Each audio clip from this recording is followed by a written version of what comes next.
Good morning, everyone. Ministries, distinguished guests, ladies and gentlemen. It is a great honor to welcome all of you to KRG's Digital Transformation from Concept to Reality Conference. I would like to thank each person in the audience, extending an especially warm welcome to the people who traveled a long distance to be here with us today. Your decision and investment of time and energy is honorable to us. Before we get started, I know you are here for the main event, so I will keep this brief. I'd like to share just a few insights into today's agenda to make the most of your experience. In our gathering, we will discuss the impact of digital transformation in the government and how it helped it achieve sustainable development. This event will consist of 3 major sections. First, we will have opening speeches. Second, the panel. And finally, we will have presentations. As a leading ICT solution provider, Huawei will also present innovative ICT solutions tailored for the government and the private sector.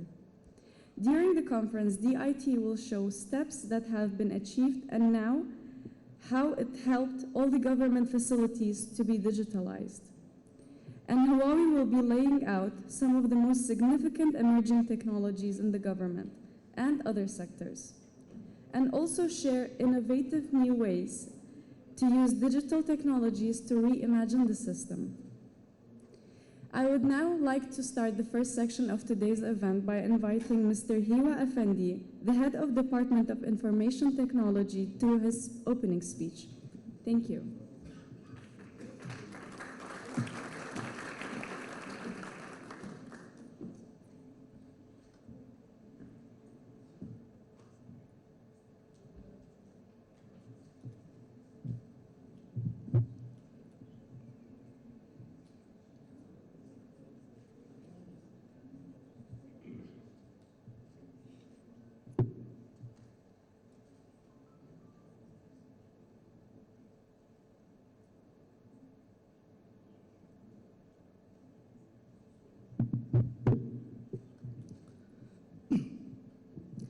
Ladies and gentlemen, distinguished guests, Your Excellencies, fellow ministers, our friends from academic circles, from British Consulate, Your Excellency, Consul General of People's Republic of China, warm welcome to this event, but also a special warm welcome to our young generation and students that today joined us. This is for you.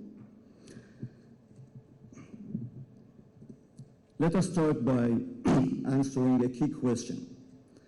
Why are we talking about government and digital technologies in general?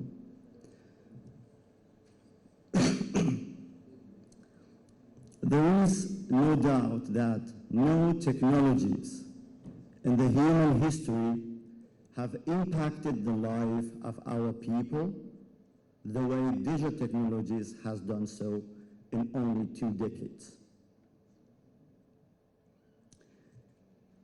If you look at the numbers, you will see that out of almost 8 billion people living on Earth, close to 5 billion are internet users.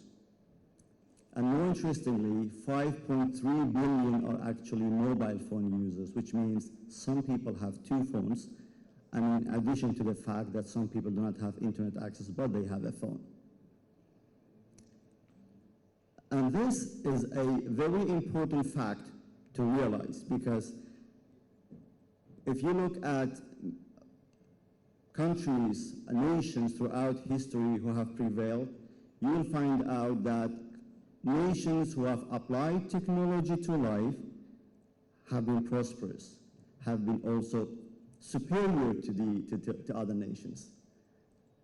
It's a fine coincidence that Mesopotamia is the place where we invented the digit 0, and digital is all about 0 and 1s. We also invented algorithm. I mean, we also discovered alcohol, but that's a different discussion. So You know that the governments are actually influenced by private sector. So citizens are expecting the same level of service the way the private sector is offering. I expect my government to be as convenient in serving me as if when I go to, for example, a Corec booth or a Fasting or Asia Cell booth, changing my SIM card. It should be convenient. If we look at 2000, thank you so much. If you look at how many people have joined internet over the past only 10 years, I joined this government end of 2013. So only in 10 years, we have gone from 2.1 into 4.9 billion internet users. And this means for any government anywhere in the world willing to have a satisfied citizen, they need to embrace digital technologies. Look how many people are using just social media. Interestingly, almost everyone on the face of Earth has at least one social media account, if not 2 or 3. And this is according to internet statistics, from WhatsApp down to Discord. And Discord is very interesting because it's just a newcomer to the game. Without further ado, so we in the government, we as a digital department, what are our vision and mandate, and what is our mission here? So let me please read it, because these are statements to make no mistakes. What is our mandate? Our mandate is to transform the Kurdistan regional government to be citizen-centric, and this is keyword, citizen-centric, by means of digital technologies with the aim of making government more efficient, transparent, and accountable. And I am coming back to these three keywords.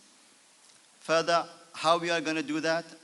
We need to provide government digital services to the people of Kurdistan region, channeled through modern age technologies, anywhere, anytime, on any device. And this translates into mobility. Any digital services not ready for mobile devices are failed services. To do so, I have here our best citizen-facing ministries. I'm especially thankful to all the ministers in today's event. Minister of Electricity, Minister of Telecommunication, His Excellency Minister of Health, Minister and Head of Department of Coordination and Follow-up, Head of Investment Board, and government spokesperson, because we need to delegate a message. We need to work together. So we work together to make a difference, and we need to keep that with integrity. There are 4 goals for any government for digital transformation. What is driving the government for digital transformation? The first thing, as I explained, is customer satisfaction or citizen satisfaction. Citizens are our customer from a digital services point of view. We need to cut costs, especially fitting for this time where we have problems with the budgets, we have political problems with the central government, turbulent times for oil prices and so on. So being cost efficient, spend control what we are spending, where we are bleeding. Also to make it more efficient. If we can make things better, cheaper, then we should do that. Also very important, insights. A government should be making decisions in an informed way. So we need data to make informed decisions. This was the key behind the biometric project in AIDS cabinet, for example. We had no data. We didn't know how many people are on payroll, who is getting 2 salaries or more. The last important thing is the security and privacy of data of our citizens and our systems. Kurdistan is no different from the rest of the world, so there are a couple of challenges facing any government in the world doing digital transformation. I have listed most important ones according to a study done by Deloitte, and they name competing priorities, insufficient funding, security concerns, and lack of an overall strategy as the most important ones. When we talk about government, we are talking about close to 500 services, and these are citizen-facing services. If you want to start digitalizing these systems, and this is the questions of every minister has a couple of services they want to digitalize. No government in the world can do all these at once. So the key word here is prioritization. And prioritization is not easy. And that's why competing priority is #1 problem worldwide. Money, of course, security concerns, and strategy. So what are the top barriers for Kurdistan? In order to understand the top barriers for Kurdistan, we have to understand where Kurdistan is in this landscape. Globally, countries are divided into 3 main groups. Advanced groups, where they have done we are excelling in digital transformation. Government transitioning towards that, and governments who are at the early stages. And depending on what group you belong to, your challenges are different and your strategy is different. Kurdistan belongs to something in between early stages and developing. So you see that only 14% of the governments are actually advanced, 60% of them are in transition. And very interesting countries there if you read the research papers. So what is important to us? What is the top barrier by digital maturity? Being in the early stages, we know that lack of an overall strategy is our biggest problem. It has been the case for the past 20 years. You cannot build a house if you do not have a strategy or plan. You can build a system or a sector if you do not have a plan and strategy. So that's the first thing that we focused on. Lack of understanding. Very, very important topic, especially for leadership and the ministers. The ministers, if they are not digitally educated, if they are not aware, you cannot help us, and you cannot help yourselves. Very important, you listen, because digital is new. None of us had it all when we started. It's very new. It's like when you graduated, probably that it was not even so advanced. We have, in the 9th cabinet, we have come a very, very long way forward. I compare the 2 years of the 9th cabinet has had more impact than the entire KRG cabinets from beginning to now. No KRG cabinet has been so digitally progressive as the 9th cabinet, and that is simple fact. What are problems right now for this cabinet?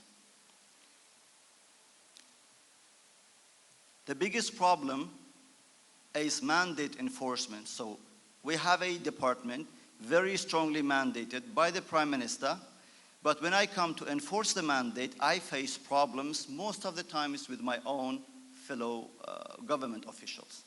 So creating understanding around it, creating a mechanism to work together to enforce a digital mandate is good for all of us and for the people of Kurdistan region. The second big problem for us is funding. Most of the times when we come to implement digital services, we have problem with money, and that's the case everywhere in the world, so we have to find a way around it. And of course, competing priorities. Ministry of Health has a couple of services want to be digitalized. Ministry of Electricity want to do so. Ministry of Education and all ministries, they want to develop systems, and these are competing priorities, and we have limited resources, limited time, and limited money. Let's not forget, a cabinet is only 4 years, and the ministers want to see the impact in 4 years, and 4 years for most important digital services is fairly a short time. From this moment on, I will be cruising through the presentation to not spoil your time, because it is supposed to be a keynote, not a whole presentation about how we work. But what we have done, we are in the advanced stages of finalizing our digital transformation strategy Thanks especially to the United Kingdom for supporting us and for funding us. Huge step, huge help. We have also finalized a very important piece of infrastructure. So the government's T3 data center is completely finalized. It's a state-of-the-art T3 data center. It is the government's cloud. It can host core government systems and databases, and it can power hundreds of digital services. It's one of the best in the Middle East. On infrastructure, we also are advanced stages of establishing a population information system, and the population information system and digital identity on top of that are cornerstones of any digital economy, hugely beneficial to each and every minister. We also have finalized the Kurdistan's top-level domain, which serves as our flag in cyberspace. That's the only sovereign token that we have in internet. So I used to say, countries who hold us hostage within the geographical borders cannot do so on internet. We are independent there.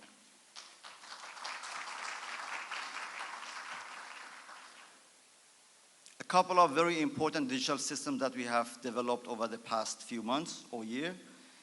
Kurdistan Financial Information Management System, a very important system that has saved us millions of dollars so far. It brings efficiency and cost control to the government. Special thanks to Prime Minister's office for leading this project and for bringing this into our attention. We were not even knowledgeable enough to see it's a priority. It was from them, but we developed it.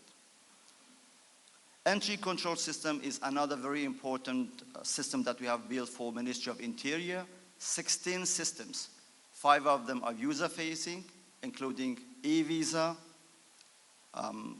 visa information management system, national stop list, and so on. 16 systems, 5 of them are user-facing, 11 are just machine-to-machine communication. Citizen complaint or citizen feedback system, CCS, is another flagship that's going to be announced soon. And as you know, vertical accountability as a pillar of democracy requires the voice of citizens to be heard. So we are going centrally to deploy a system where citizens can file a complaint against the government and they can follow up on that process. It's going to be launched within 2 to 3 months maximum. Centralized payroll system, one of the important projects of second phase of biometric project. We are going to centrally calculate the payroll of our government employee and people on payroll so that no ministry, no entity needs to have their own accounting system. This is centrally done. It will give us huge amount of data for analytics, for informed decision making later on as well, in addition to make it a fast and efficient process. Other systems that we are helping, empowering for Ministry of Interior, we are also doing a digital driver and vehicle registration system in cooperation with a German company. It's going to be launched in April. It will be piloted in April. For Ministry of Electricity, we are working on a very, very important infrastructure project called Smart Grid Project. We are going to house the equipment and the systems here. We are not developing the system, but we will be hosting the infrastructure for them. For Ministry of Health, registration system for COVID-19 vaccination and certificates. One of the most important projects during COVID, and I have to salute His Excellency Dr. Saman Barzunji for that, was just how quick we responded to the requirement to have such system. It's also a good example how small companies can step in, quickly help you. It was done by a local company. It was supported by the Ministry of Health, and it is being hosted by the Department of Information Technology, and that was hugely beneficial to people and to Kurdistan Regional Government. If you wonder what this is, this 0 and 1 simply mean thank you so much for your attention.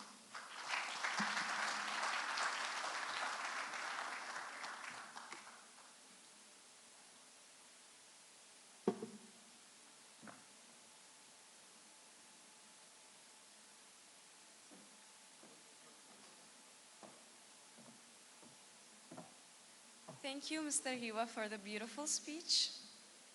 Now, please welcome Mr. Ni Ruchi, the Consulate General of People's Republic of China, for his opening speech.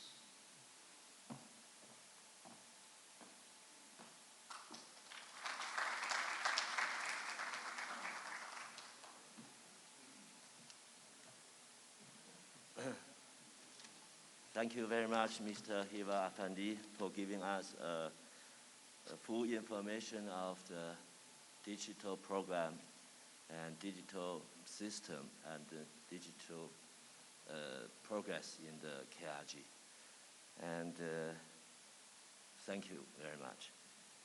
And dear Misters, dear Excellencies, and dear friends, ladies and gentlemen, today I'm very happy to attend to the conference on the theme of KRG's digital transformation from concept to reality. Digitalization is the trend of era. The information industry and the digital industry are the new leading forces for world economic growth and social progress. Digital government is an important part of government's innovation. Digital strengthening government construction for better service for the people. In recent years, China has been promoting scientific and technological innovation, achieving leading position in the fields of cloud computer, Internet of Things, big data, AI, 5G, and smart city. Excellent technology innovation giants such as Huawei emerged by providing new wisdom, ideas, and plans for the world in digital transformation.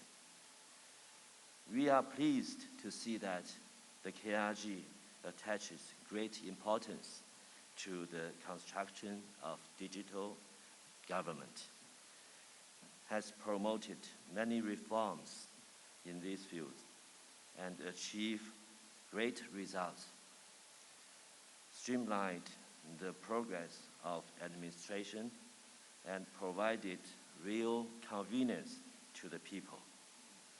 By this conference, Huawei Company will introduce their unique concept, design, and technology in digitalization, which will be conducive to the reform and transformation of KRG, promotes cooperation between the two parties, and serve the people in Kurdistan region.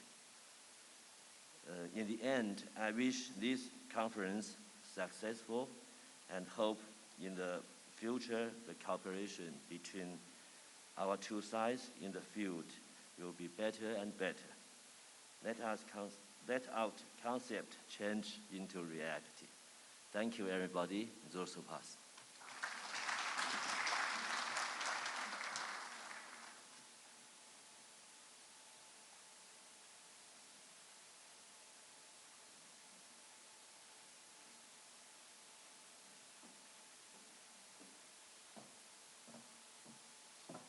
Thank you, Mr. Niruchi.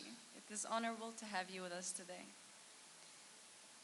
Unfortunately, our next speaker is not here in the room with us today, but luckily with technology we can have him by playing a video that is specially made for our guests today. Let's introduce the video made by James Zhang, the Huawei opening speech. Thank you.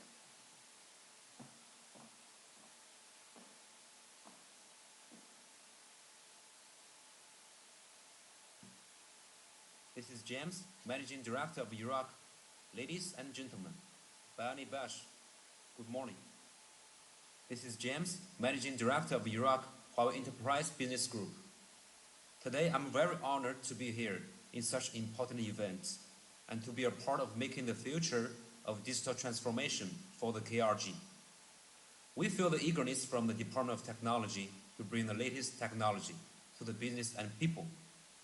From this perspective, we have started and waiting to share our experience with the KRG by bringing the best and most innovative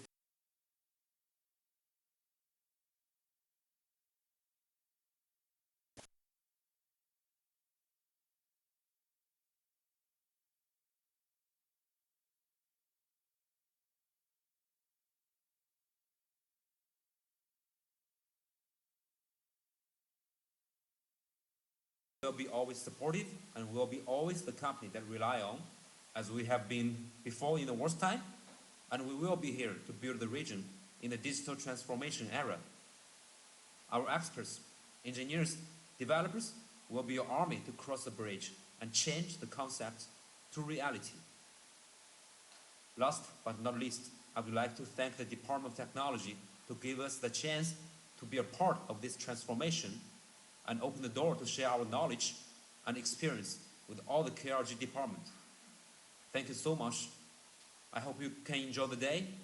Zor Sepas.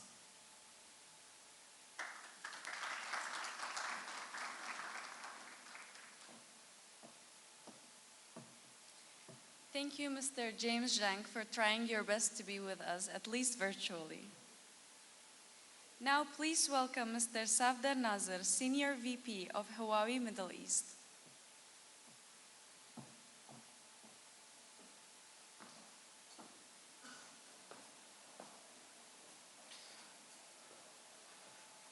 Good morning, everyone. Let's see how our technology works this morning. Otherwise, we'll go old school.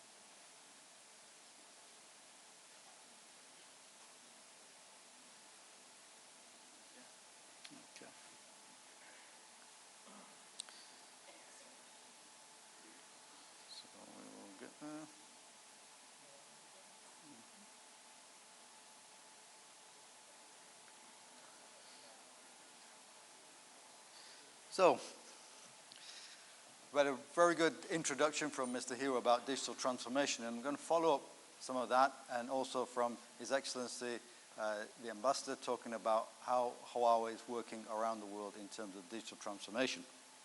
In terms of developing Kurdistan region, what we're seeing, at least, not only around the world, but especially in the Middle East region, and of course, aligning very much with what Mr. Hill was saying this morning, is that there are some key drivers that we're trying to address.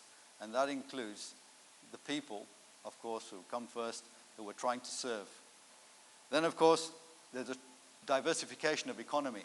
Of course, the Middle East region, a lot of economies traditionally relied on fossil fuels, but there is a transformation in terms of what is the diversity in the economy, which is largely driven by digital, and we'll share some examples about that. And then around improving sustainability. Well, sustainability, people sometimes might think about the Middle East region, think, well, you know, do people really care about that?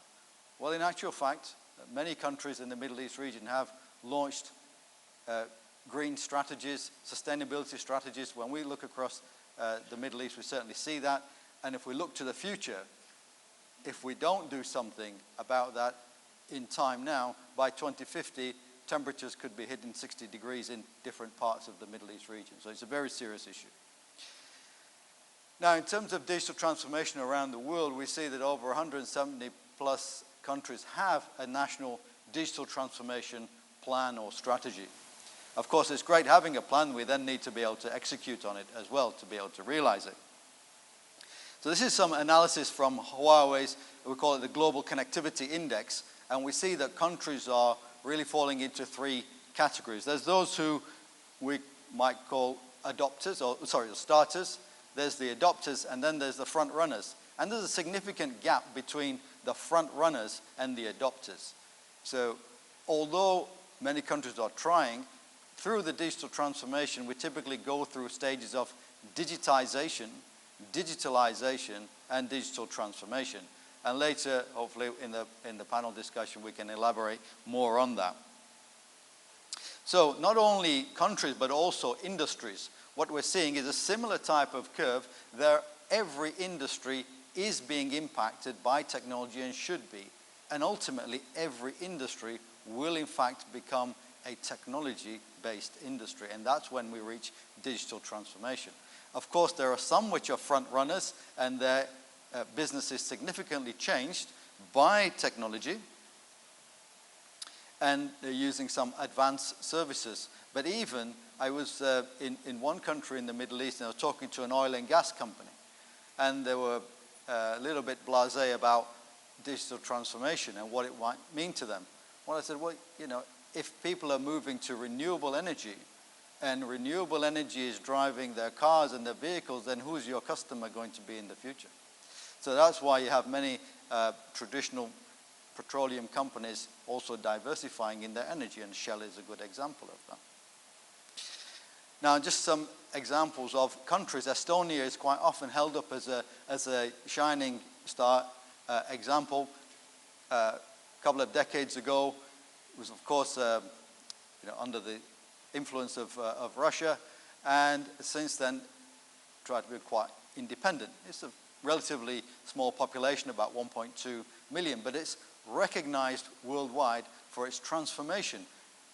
There's people in Estonia who have never been to a government office for several years because they don't have to. 99% of services are available online. There's other concepts which Estonia is leading the way on. For example, a digital embassy. Of course, once you digitize, your data becomes more critical, and therefore having tier 3 data centers and the right backup and recovery and resilience to data becomes important. And what Estonia has done also is create out-of-country DR. Of course, it's a small country, and they actually have a data embassy in Luxembourg. So as we digitize, the data becomes more critical. Our resilience of that data. Now, some people might say, well, you know, if I don't digitize, I'm fine, but what happens if there's a fire at the office and all the records are destroyed? Or there's a flood or something like that, right? So, and I actually gave a speech some years ago in Barcelona, and one of the biggest issues after a natural disaster is land records and knowing what belongs to who. And this could end up in many years of litigation trying to sort out who owns what. But if we have that digitally, we can recover faster from any such incidents. China, besides many things that China has done, it's also really driven forward the digital economy. Quite surprising for me is even street vendors there, you don't pay them, you scan a QR code and pay by Alipay or something like that. So even in a small village, you can't get a taxi without using Didi. So everything has become digital. Germany, of course, a great industrial powerhouse and leader in Industry 4.0, has also brought forward its renewable energy plan. From being 100% virtually renewable in 2050, they now plan to do that by 2035. That's 15 years ahead of time. Now, why would they want to do that? Well, of course, it's for independence in a way, and resource independence. So they're not dependent on the import of power.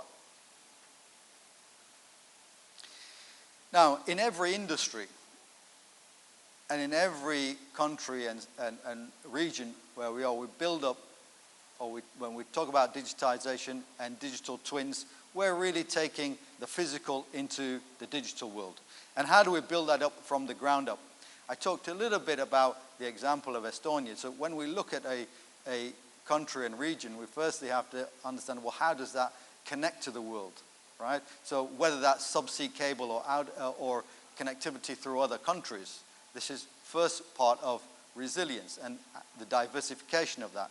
Then come our data centers and how do we communicate and connect our data within there. And then all of the different communication elements. So I won't talk too much in terms of IoT, but basically what we're talking about is being able to sense everything. The good example is the smart metering project.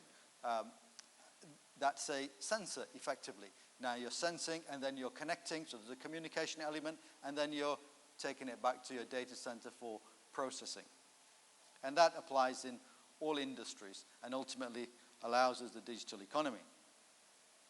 Now, of course, Mr. Hiwa shared some examples of other use cases and other plans. Now this, of course, we're only limited by our imagination in terms of what we can do, but just to give you some examples, we're actually doing projects around the world in terms of nature protection as well. And then last night I was reading that there was a forest fire not far from here where 8,000 trees were destroyed, and then a replanting of oak trees is happening. Kaznazaz, I think that's the place. Well, we're actually using technology in different places in the region to protect nature and forest degradation, for example, by using sound and video to be able to understand what's happening there and be able to process that data through the cloud and using AI. Now, where have we done that? In all industries. So just to give you a snapshot of some of the places where we've worked across the region, from cities and governments, working with greenfield mega projects like NEOM and the Red Sea, through to modernization of existing cities like Jeddah and Dammam and Dubai and Abu Dhabi and other places. In the energy sector, working with some of the biggest utility companies, including DEWA and Saudi Electric, on their smart grid programs as well. In the finance sector, with many of the regional banks, and as we see, finance is one of the industries which is quite leading in terms of digital transformation, and of course transportation. Transportation in some places is a big issue. Just to give you one example of our hometown, in Shenzhen is a metropolitan population of more than 20 million. But by the use of AI, we were able to reduce traffic congestion by more than 10% without building any new roads. So the power of technology is immense. We're only limited by our imagination in how we do it. But in terms of digital transformation steps, so of course, KRG IT is going to be the backbone and the powerhouse for enabling KRG to do that. And that's in terms of building a modern ICT infrastructure, having cloud capabilities, building the strong platforms in terms of data centers and connectivity, and allowing us to go through the three key stages of bridging the edge, which is, I mentioned some examples about IoT, that's taking technology out to the edge, being able to understand what's happening, the connectivity required to be able to communicate, and then store and process the data in your data centers, a very beautiful advanced data center that you have. Huawei is the largest ICT company in the region. We've been here for a very long time, in Iraq 20 years, in other countries a little bit longer, and stuck with it. More than 8,000 people working in Huawei across the region, a number of offices, and also regional innovation labs where we co-create with our partners. We're very proud to have a very strong ecosystem of partners in the region to help you ultimately execute and deliver on your plans.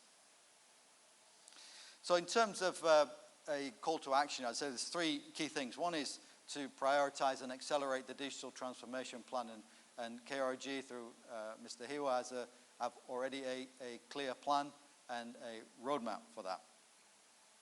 Every industry can leverage technology. I shared earlier a slide about some industries might be slower than others, but the ones that accelerate that can leapfrog ahead and lead the way.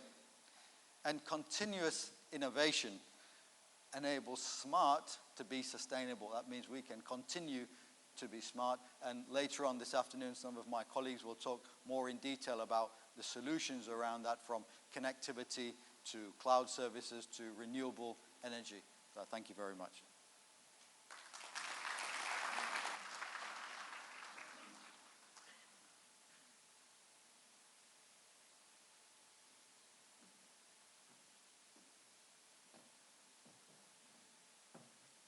Thank you very much, Mr. Safdar Nazir.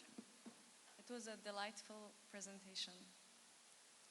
Now we will move into introduction videos. We will watch two very interesting brief videos by both DIT and Huawei. DIT's video will be the opening video, and we will be watching the Kurdish top domain,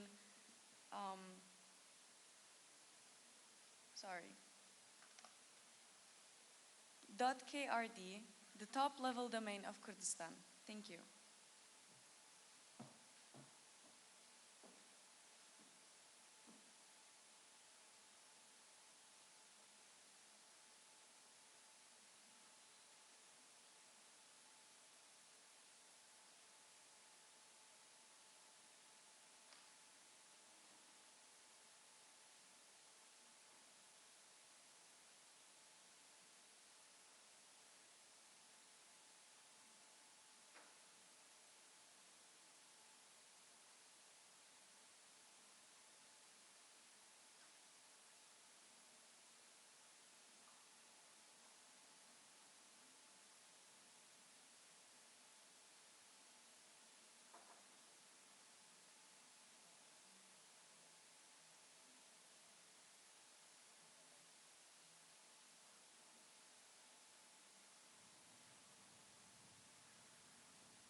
The world around us has changed.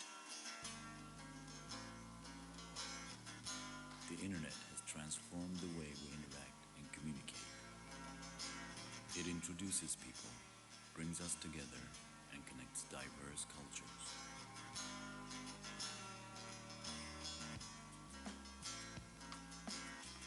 As we are immersed in adapting to the changes, we always seize the opportunity to thrive. We develop, create, and build, determined to advance.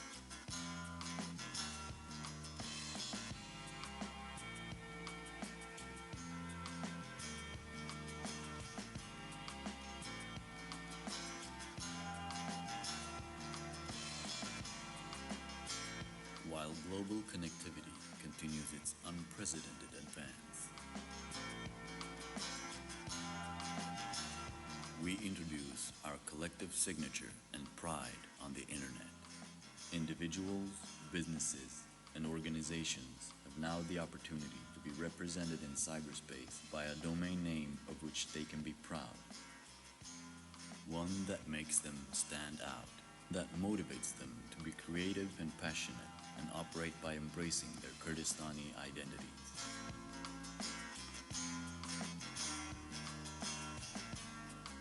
Take a step to the top level. Inherit a virtual identity of Kurdistan. Join.krd.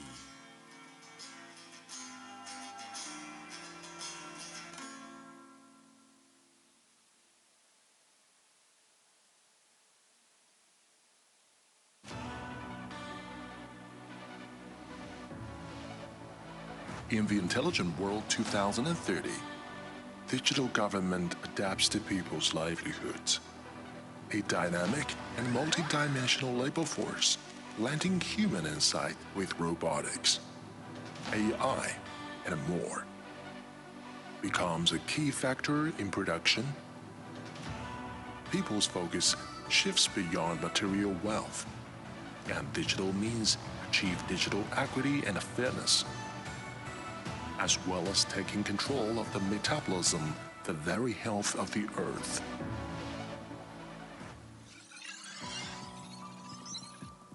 New connectivity, new computing, new platform, new ecosystem.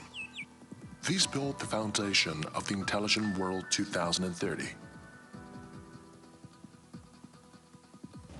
New connectivity, 5G-based communications technologies enable ubiquitous connectivity and all-domain perception. New computing, from silicon computing to optical computing and quantum computing, from all-flash to DNA storage. An open computing ecosystem enables pervasive intelligence. New platform. The ongoing accumulation of industry experience into a converged digital platform, which can be inherited, ultimately enabling digital innovation in all industries. New ecosystem. The SAPO-based collaborative ecosystem provides more comprehensive customer-oriented commercial solutions. Welcome to the Intelligent World 2030. Intelligent, green, and resolutely people-oriented.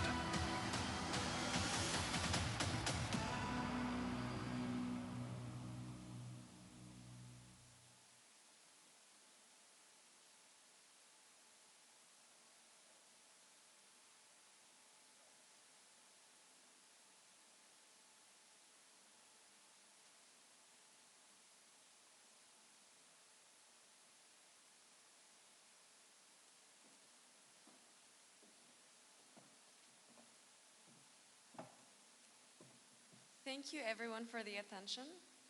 Now I happily present to you the most interactive part of today's event, the panel. Our panelists are Mr. Hiwa Effendi, Head of DIT, please come to the stage. Mr. Safdar Nazir, Senior VP in Huawei. Mr. Abbas Salim Ahmed, COO and Consultant of Nowroz and Fastlink. I would also like to invite our amazing moderator, Vinwar Sabah. Thank you so much.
So what an exciting and significant conference.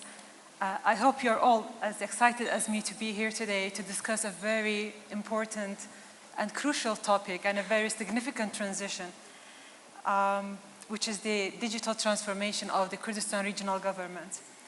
As Hiwa mentioned previously, KRG has placed digital transformation at the core of its long-term strategy, and with an aim to achieve a more efficient, transparent, and accountable government. And our colleagues at DIT have done an amazing work in helping government to achieve the stated goals and has been at the forefront on leading this transition. And our ambitions are high. We are hoping that one day we will be, and soon, we will be on the list of the most developed societies and the most digital society in the world. So this panel, in this panel we will discuss the digital transformation in KRG and the impact of private sectors and digital innovation. So the first question, Mr. Hiwa, is for you. Could you, as the highest authority of digital transformation in KRG, can we know what's the plan and the vision of KRG's digital transformation within the next 3 years, please? Thank you so much. Is the voice okay? Yeah? Thank you so much, Vinwar Khan, for helping us today and for hosting the panel. I mentioned that this cabinet, KRG's 9th cabinet, has put digital transformation as one of its priority. And that says a lot about how we want to move forward, because one of the main problems of digital transformation is lack of digitally aware leadership. So the moment a leader, especially a leader at the top, if he's digitally aware, things become much, much easier, then you can move forward. What we have done in this cabinet, and that's something that people don't see, because infrastructure projects have this problem of not being visible to consumers. It is similar to an airport. Everything behind infrastructure in an airport is not visible until you have actually airplanes landing there, passengers see the reception hall. What we have done in this cabinet has been laying down the infrastructure required to support digital transformation. We have, as I mentioned, we have finalized the data center. We are leading an important initiative called Population Information System, which will essentially enable each and every citizen to have a unique identifier. As Mr. Vice President Safdar mentioned, Estonia is one of leading countries in the world, especially alongside, of course, Scandinavian countries, utilizing a key identifier, a unique personal number that is key for everything, and citizens can actually use that to log in. So we have laid down the infrastructure. We have already, excuse me, we have already issued 500,000 identifiers that will be used first for the government employees, but then we are going to expand it to the rest of the population. The infrastructure is there. The technical infrastructure supporting it in terms of servers. We are running everything on, in terms of, like in technical teams, we are running it in containers, running Kubernetes on top of that, highly available and so on. So the technicality is laid down. One important aspect is also that we are finalizing the digital transformation strategy and the cybersecurity strategy, as I mentioned earlier, with the help of our United Kingdom's government friends, who have been very supportive on that. So these are very, very important cornerstones for the application start to show up. And that's why I said we are going to, from now on, you are going to see applications that will be running on this infrastructure. I mentioned earlier Ministry of Interior Systems. digital driving license, vehicle registration, entry control system, e-visa, and so on. We mentioned Ministry of Electricity Smart Grid project will be hosted here. We will be also tapping into Ministry of Health, because health is a very important ministry, citizen-facing. And we are moving according to a strategy and a vision. And I assure you that things from a digital side are going very well. That sounds very promising and very well planned. Thank you. Thank you so much. I think we have some problem here with Bin Markhan. Yeah.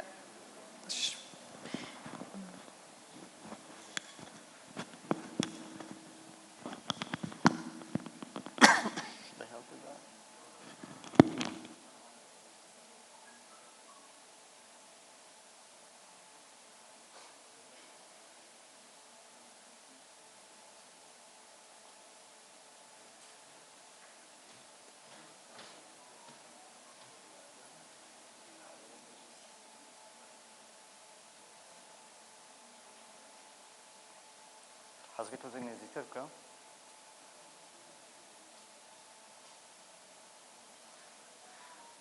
اگر هم میکروفون شش تا اگر وش دستی من هلیتن وش من بدی تا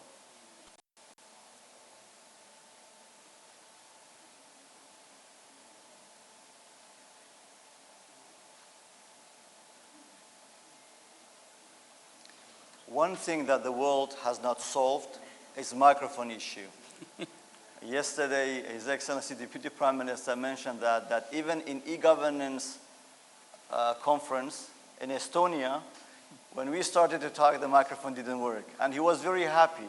He said, I'm very happy that you have the same problem too, because we thought it is specific to Kurdistan region, but it is not.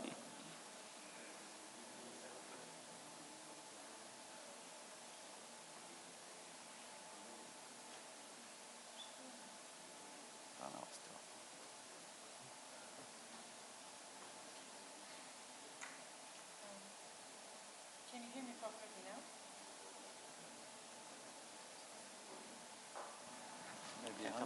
Yeah, I think it's good now. Yeah. We are sorry for the disruption. Mr. Abbas, as the main role player of the network infrastructure in the region, could you please explain what will be your impact on the digital transformation and the reliability of the network? Great. So first, thank you so much for having me here. It's a great opportunity for me to be here and to gather along with the high-level authorities in KRG, and also, as Kakiwa said, that the valued students. Really, this is very important to be here and to talk about some things like the digital transformation concept and how to make it reality. We, as a Neuros and Fastlink company, we are the leader in the internet service provider in Iraq and also in Kurdistan. And if I just want to have a brief explanation about what we are doing in Neuros, it will be very interesting for the people here. We are almost working since 2008, and we have provided the internet connectivity through Europe. It's connected to the Frankfurt and Europe through Turkey. And now, mostly more than 90% of all traffic of Iraq is going through our network. So having the resilience network, having the very good fiber optic cable, and the network that has more than 10,000 kilometers that is laid in different cities of Kurdistan, allowing us in order to reach all the cities and villages of the KRG. So the infrastructure, I believe that we are the most powerful playmakers in the Kurdistan. Regarding the role of the Neuros and what we have done, actually, I don't want to repeat what Kakiwa and Kak Nazder said, but I will go exactly to the normal and exact solutions that we have provided for the KRG. During the COVID, you know, the world has been changed. So we see that we need some things new. And Ministry of Education, one of the examples that we have provided the video on demand solution. It's very interesting that within a week, we provided the video on demand solution in the cloud with Amazon. Without digital transformation, it will never be happen. So that's why very quick solution, and it was served 1,200,000 of students with the classes, with the videos, starting from class in the KG, class 1 up to the higher classes. So it's thanks for the digital transformation. The second example is the Ministry of Health. We have the fast care that during the COVID and during the lockdown, our people suffered a lot from the healthcare system. This helped us a lot in order to reach all the patients when they are suffering from some disease and to make the needed treatment and to make them, feel somehow better. If I go further for the technology concept, we, as in Rose, we are taking in consideration the customer experience, as Mr. Hiwa said also. Since customer is the most important and factor in the market, since they are paying and they are purchasing some things, that's why we have provided with 24/7 service support, having the strong participation and presence in social media in order to be very close to our customers and consumers, and having the chatbots in order to minimize the time of the replying the request, because the people now not too much patient. They need the answer very quickly.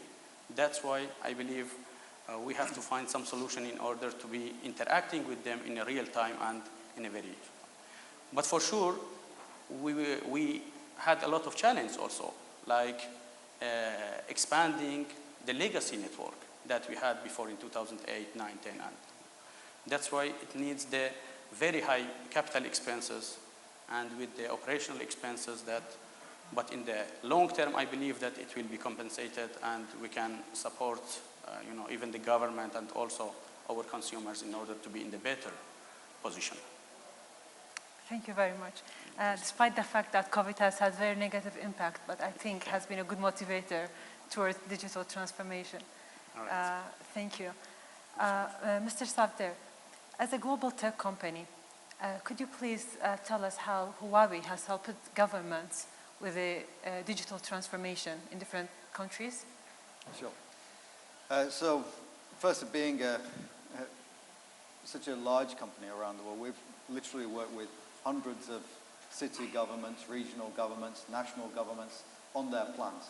And what we see is that though there's a lot to learn from many things that have happened in China and in Asia overall, that every city, region and country is a little bit different.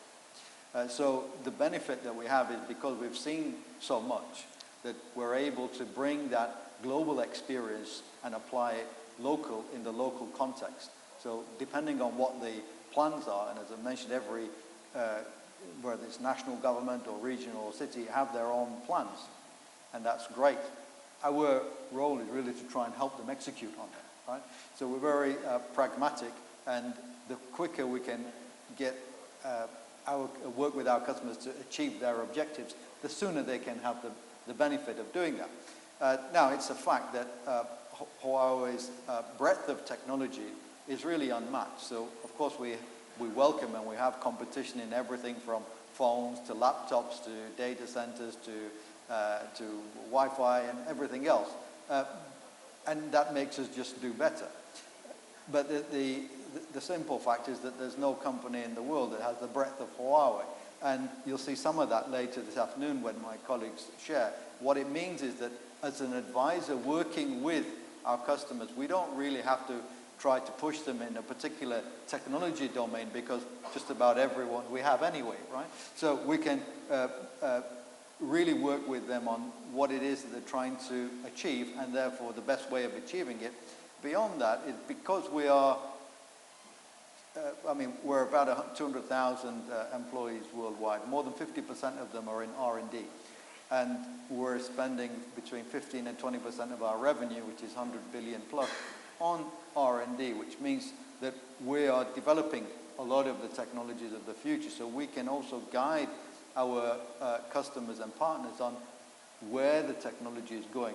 For example, when you make a plan and you plan to do something in 3 years, if you base that on learning just from somebody, it's great to see other people's examples, but I always caution that whatever you're seeing implemented today was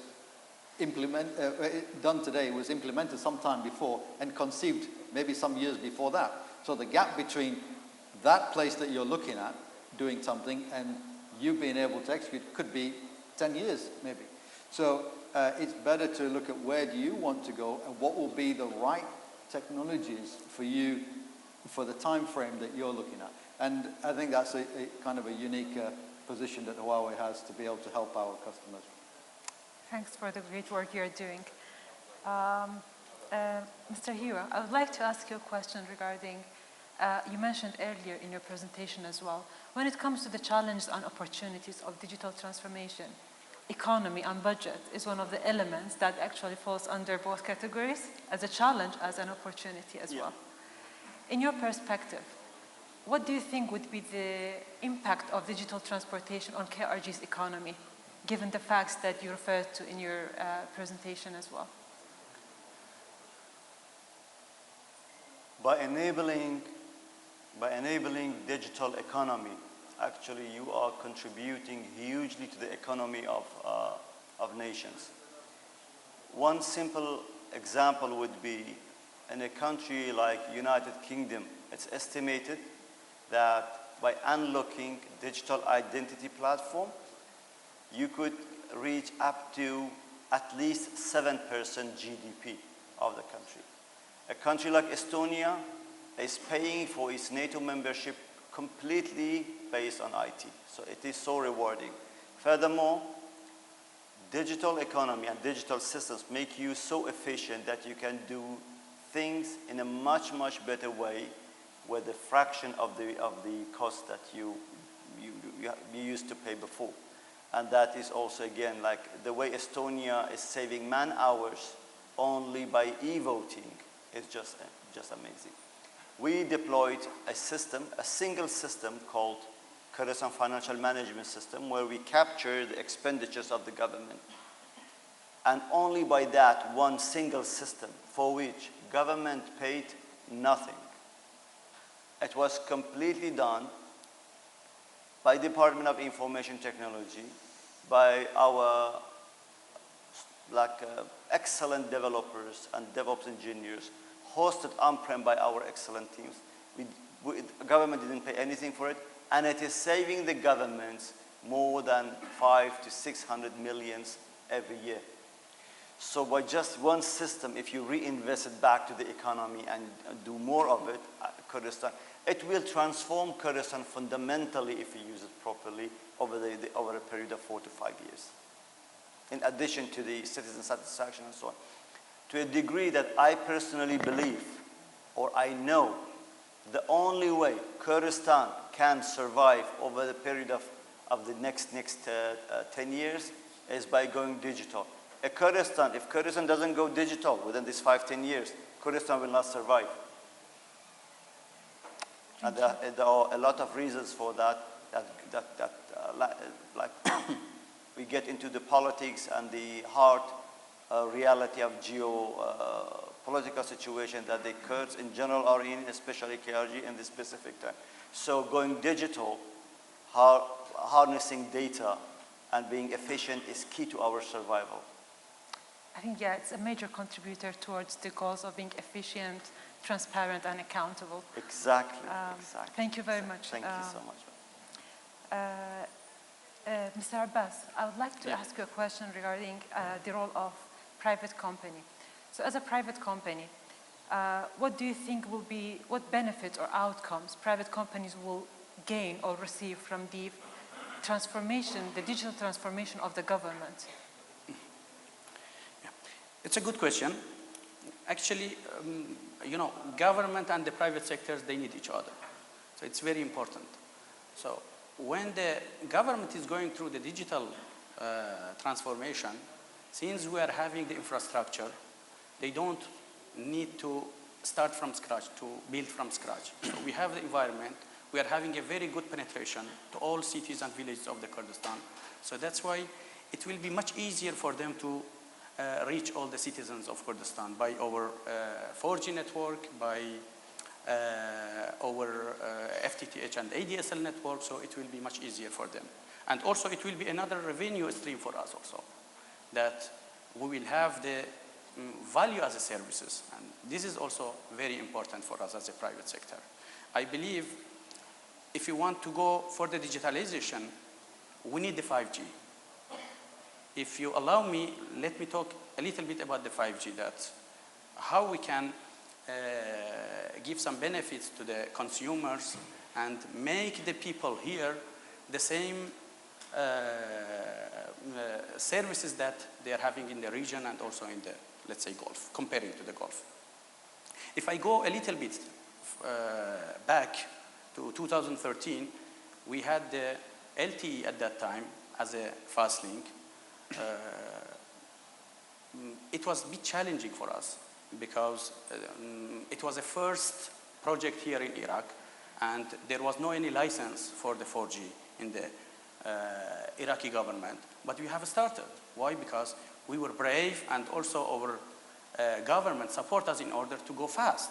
They knew that if we don't go for the 4G, we will be backwards. That's why we have started, and after 8-9 years now, the Iraqi central government is going for the 4G. For the 5G, it's the same concept. We are having the test through Ministry of Telecommunication. Unfortunately, Mr. Minister left, but we had the test for the 5G 2 years back. We are ready for the 5G, and the 5G is only far from us by 1 click, because thanks for the Huawei, who is the main provider and the vendor for our wireless network and the core, we are having everything. Everything is being prepared, designed, and we are ready to give the services to the people, but still we are waiting for the Ministry of Telecommunication approvals in order to give the services to the people. So that's why if we have the 5G, it will be much easier for the people, for the IoT, for the AI, and also machine learning, and even the other applications that Mr. Hiwa said, that now the people only, they don't need internet. They need applications, they need OTT, they need something else. That's why we as a telco, we have to think about something new, not only the traditional way of providing the internet for the subscribers. So that's why I believe that by transformation from the government, it will be very beneficial for us, for another revenue streaming, and for the consumers also, they will feel the real honey test of the 5G and also the good services like smart city, like self-drive cars, but this one without having the cooperation with from the government, it will not happen for sure. Yeah, thank you very much. I think in your answer you touched base on my second question as well, which was the challenge. Thank you very much for your answer. Mr. Safder, I would like to ask you about, as one of the actually leading companies in technology and innovation, in your perspective, what do you think is the next biggest innovation and challenge in terms of technology? And what is your approach towards overcoming those challenges? Okay, big question. Let's see how it can help. So what we're saying in terms of, if I make it quite simple, is that if I put it as ABC plus UC, which is AI, big data, cloud, and ubiquitous connectivity. I say ubiquitous connectivity because, for example, here I'm using Wi-Fi. I could be outside using 4G or 5G or any form of connectivity. I shouldn't really care. Right? I shouldn't really worry about it. That's where 6G plans are, and people are starting to work on that as well, to unify all of these things into something a bit more simple. When I talk about AI, now it's a big topic. Right? Just to give you an example of some of the things that Huawei is at least working on, we call it basically knowledge as a service. So for example, if we work with a customer on a port in China, or in an airport in Saudi Arabia, or wherever we are, that capability is pretty much going to be the same. So those same processes, technologies and so on can just be shared with other people. So the timeline for progress is significant because we can now share that knowledge. And that's why we call it knowledge as a service, because through the cloud what we're doing is, if we solve it in one place, it's then available in the cloud for everybody else, right? And it makes life a lot simpler. So this is, I think, the real transition that's going to happen. And really technology should be easy. I shouldn't notice that it's there or have to think about it too much, and it should just work seamlessly. So when technology works seamlessly, solves real-world problems, that's when we can really think that we're heading in the right direction. Thank you very much for the detailed explanation. Mr. Hiwa, I would like to ask you a question regarding the data security. We all know that when we talk about digitalization, it requires the usage of a lot of advanced technology, as Mr. Safdar just mentioned, cloud computing, and all of that also raises the security threats and makes cybersecurity more vulnerable. What do you think, and what would be your compliance obligation towards protecting data in general and sensitive data in specific?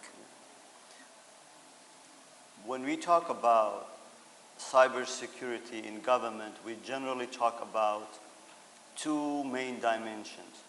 We talk about the data, and we also talk about the availability of the data. It means if we deploy services and if our governance relies on the availability of the data, let's, for example, talk about electricity. If we deploy a digital system that controls the flow of electricity, from that moment on, availability of that system is also critical. It's a critical national infrastructure. In health, if we rely on medical systems to communicate either in real time or not real time, but availability of pharmacy system, laboratories, facilities to interconnect, to be interconnected and share data, the moment we are there, availability of those systems are vital or critical. So availability of the data is one aspect of security, and then you talk about the privacy and the security of the data that you are collecting from the systems. For example, again, when you talk about Ministry of Health, the patient data is extremely confidential. I'm sure His Excellency the Minister agrees. So putting enough mechanisms and regulations around the data privacy is extremely important. What we do, we are drafting our cybersecurity strategy. We are also working with the legislative bodies to make sure we have enough, first of all, legal backing of that, and the second, whatever we do, technologies, when they are ratified, when they come out of the box, a lot of security measurements are already considered. A lot of thinking goes into the security of these systems, but on top of that, the issue of protecting the data, making sure the systems are available, it's a continuous game. It's not something that you can guarantee 100%. It's just like you cannot avoid driving just because you're afraid of a car accident. So we do to the best, according to the best practices and knowledge, things like mitigating. When we talk about cybersecurity, you talk about threat detection, You talk about threat mitigation, and you talk about recovering from those disasters. We implement mechanisms to monitor our systems, to detect the threats, to mitigate the threats, and we also have plans how quickly we recover from it. But then again, there is no single country in the world that they can tell you 100% bulletproof. So, and that's why from time to time you hear about scandals. Very recently you talk about Pegasus and how an Israeli startup company made tools available that had significant impact even on Abraham Accord to make sure that the Gulf countries are actually making peace with Israel. So there is a continuous effort there. We call it the white hats and the red teams, blue teams, ethical hackers. It's a continuous game, but I rest assured that we consider in all our digital services, and security is a very important aspect of whatever we deploy. That sounds like a very solid plan. Thank you, Kakiwa. We would like to open the floor for the audience. If you have any questions for our panel members, please feel free to ask. Yes, please, we have got a question over there. Yeah, we will have a mic shortly.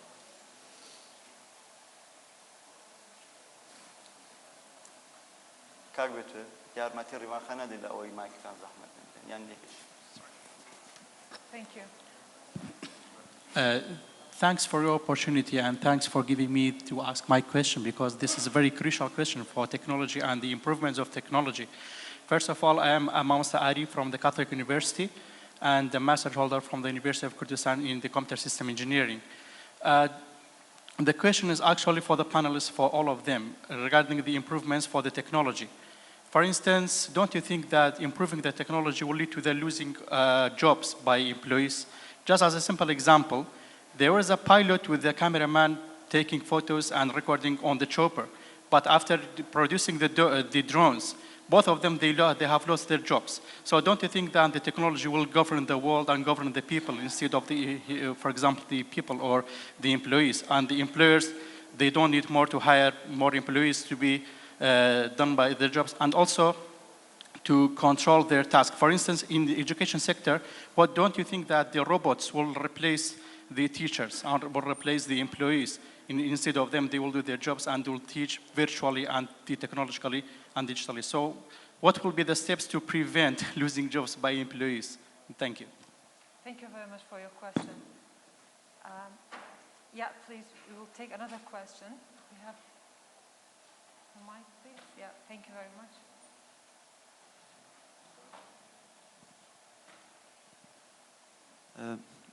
نازم حەزم لێ بە کوردی بی بەڕاستی پێشەچی دەستان خۆش بی بەڕاستی بۆ ئەو ئیڤێنتە کە زۆر گرنگە بەڕاستی بۆ ئەمە وە کەرێمی کوردستان لەو کاتەیە. بەڵام ئەوەی کە لەو پەنەڵە تا ئێستا بەڕاستی جێم لە وشەی زانکۆ نەبوو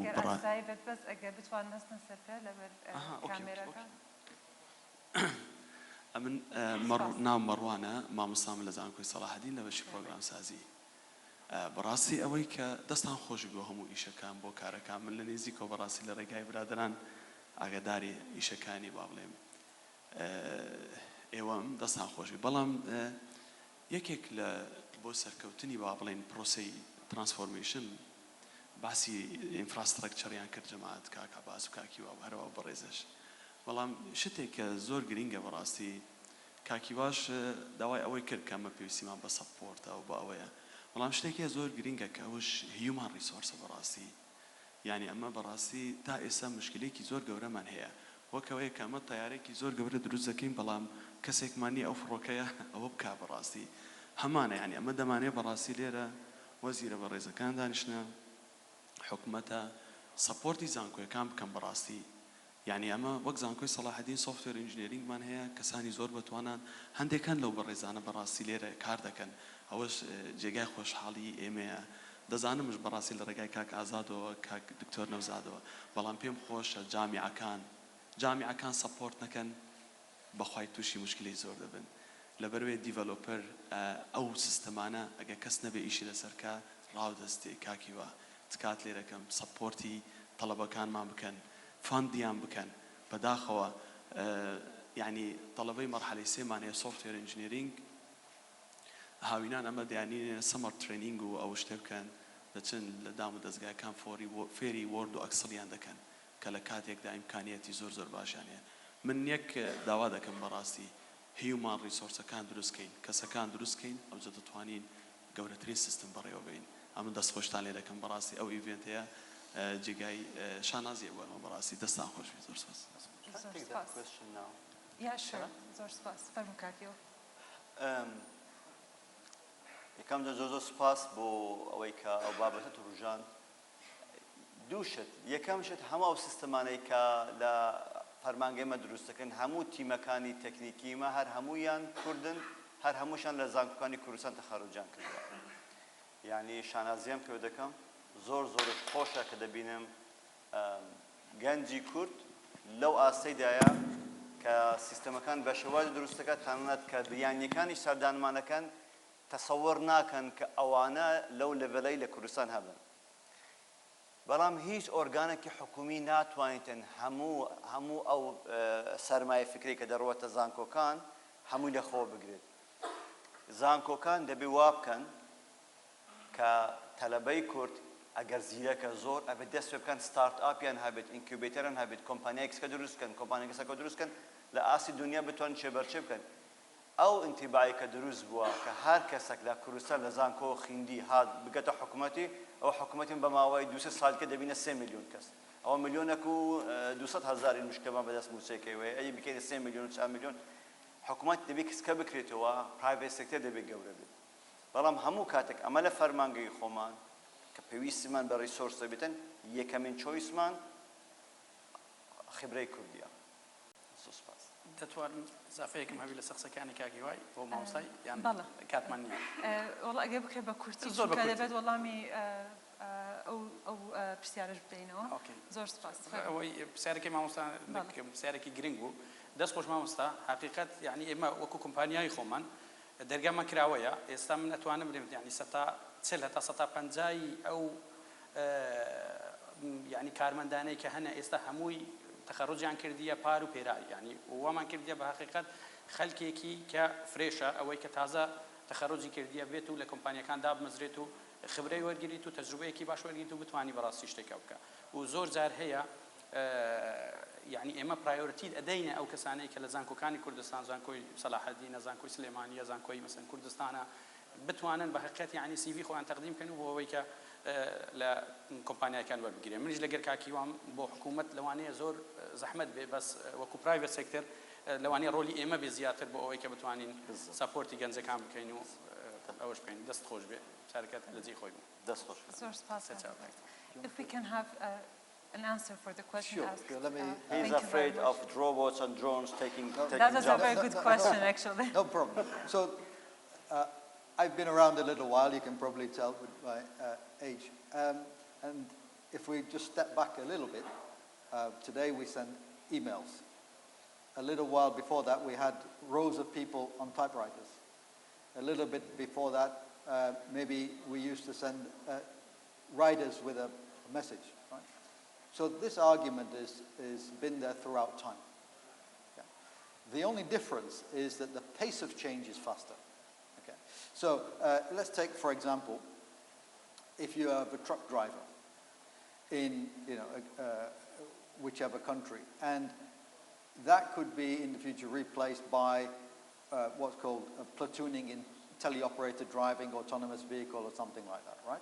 So the job of a driver may well be reduced, but then the challenge then for governments is to be able to retrain and be able to see the future skill sets required. And that's where talent development is very important. And at least from Huawei's perspective, we have a commitment for Middle East Africa. The region president made the commitment that in the coming years that we will train 200,000 ICT talents. We have a number of programs for training ICT talents in different countries around the world. We have ICT competition. We have leadership development programs to be able to help the youth, at least, to be able to pick up the technology trends. So it's a common, discussion that happens, but I just remind people that it's always been there, right? Yeah. Before the car came, people had horse and carts, and then the jobs changed, right? So the only thing I'd say is the pace of change is faster.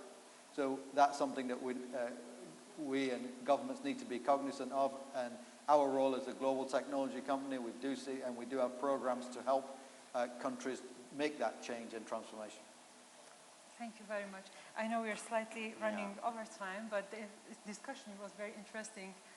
Thank you very much for enriching the panel with your questions and comments, and thank you very much for your explanations and answers.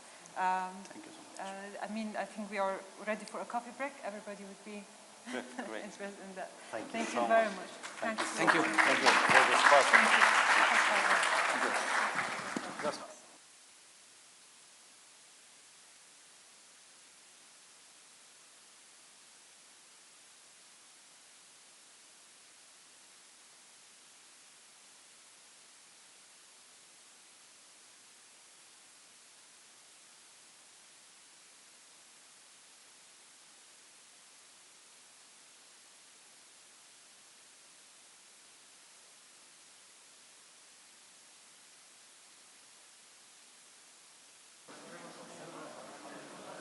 Dear guests, we will be expecting you back from the coffee break in 15 minutes. Thank you.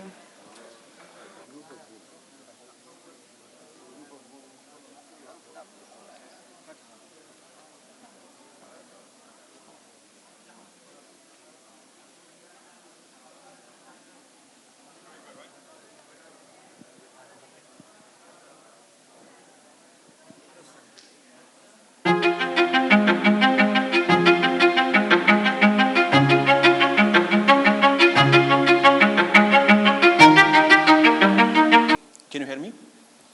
Hello everyone, this is me, Hamza. As he introduced me, IT product manager from Huawei.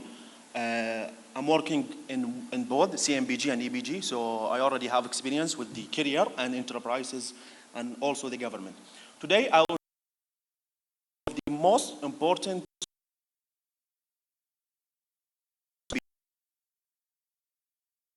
right? Okay. So honestly, because the time is so short, and this solution is so big, so I will try to have a high level about our solution, and also if you have any question, we can, let's say, discuss after the presentation. So first, let me introduce to you, honestly, before, let's say, presenting this presentation, I want just ask you one question. I want to know from you, who is familiar with the cloud? So if you're familiar, can you raise your hand? Okay, we have a little here. So let me go with this page.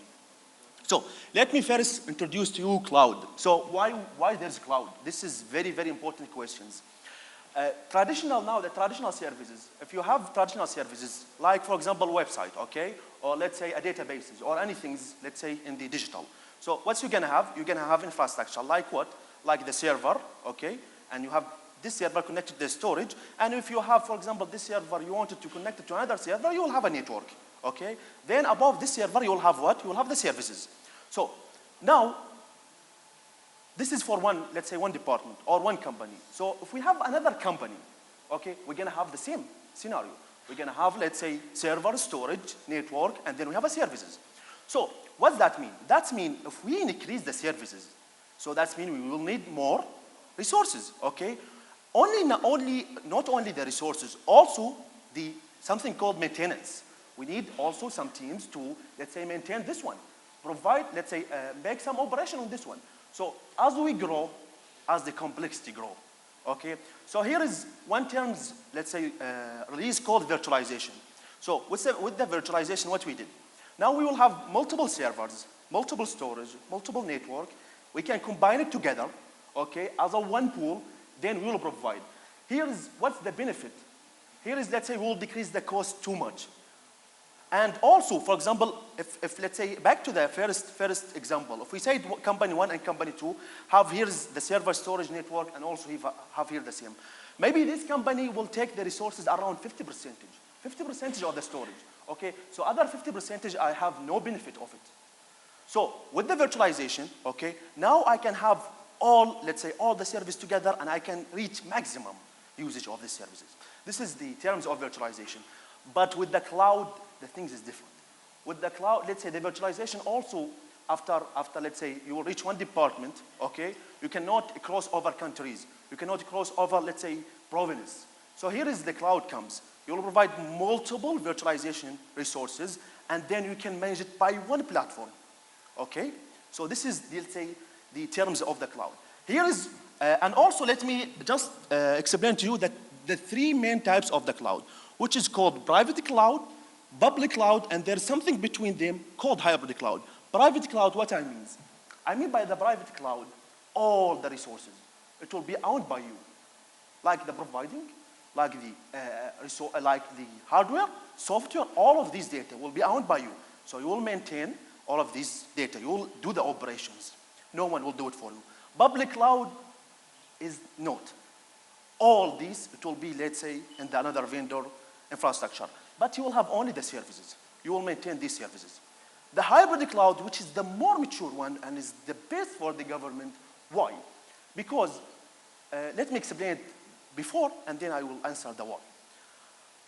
Hybrid clouds means that all the infrastructure will be on you, owned by you. But the maintenance, the management, all of these operations, the complex operations will be owned by what? By the vendor. So here is, you will do what? You will have your data, you will own your data, no one can access it, okay? And you will only focus on the business, only on the productivity, okay? No need to care about the issues, about the complexity, about the expansion, all of these stuff. You will not even focus on it. You will just focus on the business. I just need to raise this service. I just need to raise it to this department and all of this, okay? This is the hybrid cloud, which is more mature one. And here is, I will focus on the hybrid cloud. So, this is, I think I already explained this one. So how, let's say, here is in the left side, how we have, let's say, separate services, silos, all of these. And also we have high maintenance cost, no unified security system, all of these. But with the cloud, let's say all it will be unified and you will provide multiple services like PaaS, SaaS, and IaaS.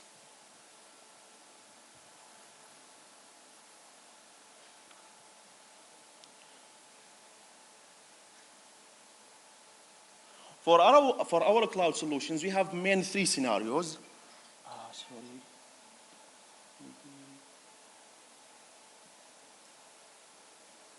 We will have here three main scenarios, as it will be appeared.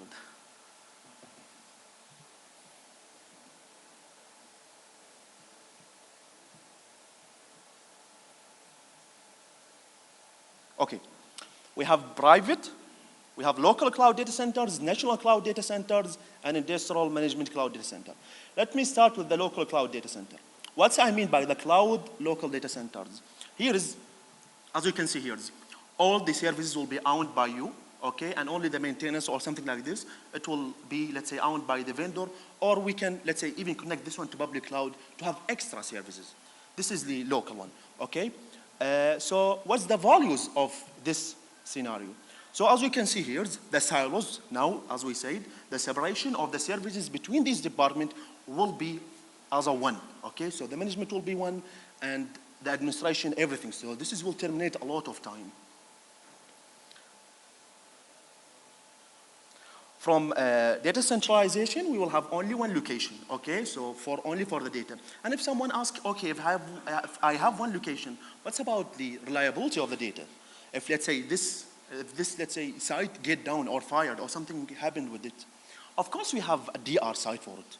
And we have, let's say, not only the DR site, we have maybe till 4 levels of security, of reliability I'm talking about. In the same site, in the another province, in the another country, and then until the public cloud. And if we talk about the public cloud, it's more reliable one, okay?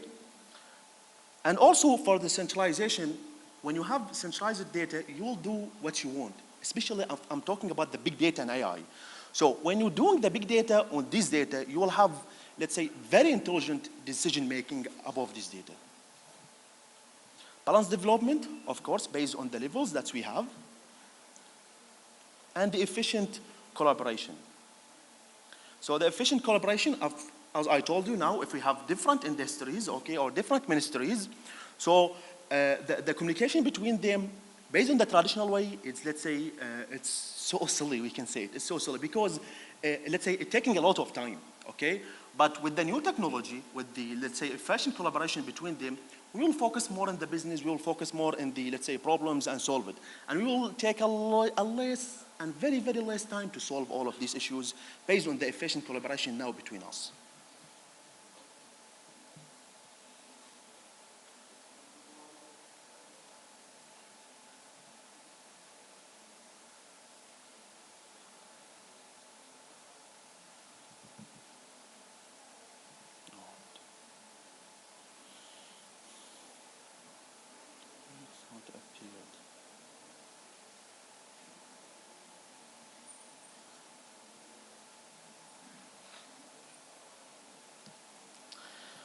Sorry. Connection good. What's happening?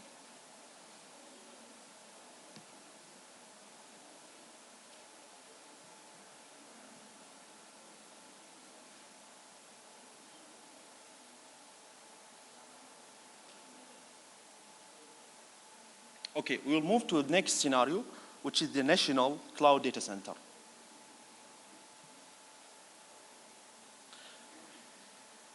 As you can see here, the National Cloud Data Center, which is maybe this one, the solution is target, let's say, the customers or the enterprises here is in the Kurdistan. So what I mean by this one?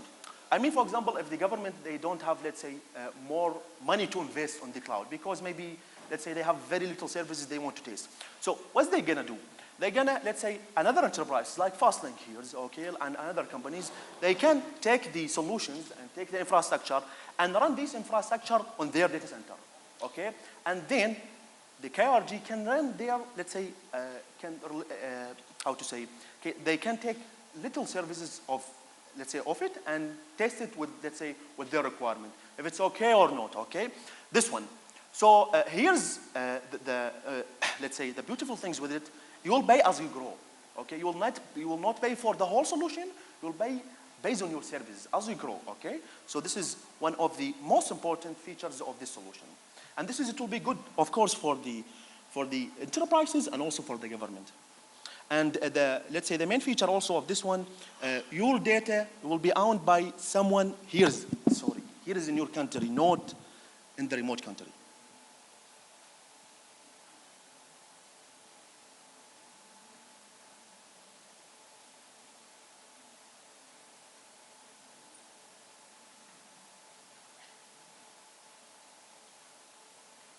And this is the third case, okay?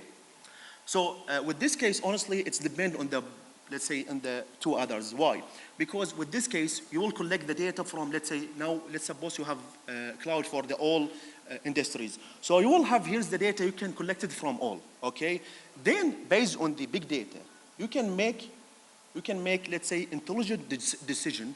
And okay, and you can target here's your customers, or you can target the people. You can know a lot of things here.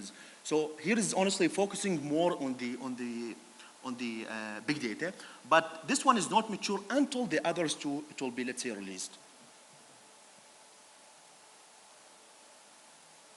So let me go to Huawei Solution. So this is the Huawei Solution, okay? We have different names for it, but we call it, let's say, HCSO now. Honestly, with this one, we will have here, as you can see here, we have the infrastructure, like the network, storage, UPS, the modular, and the others, okay?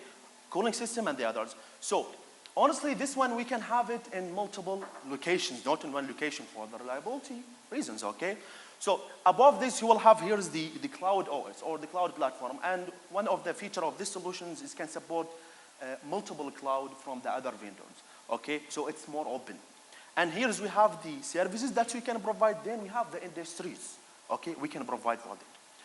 And the beautiful things with the cloud and with our solution is to manage everything from all the locations by one software. Okay, so even one person can manage it, and let's say if he can transfer this information to another guy, it will be more and very easy.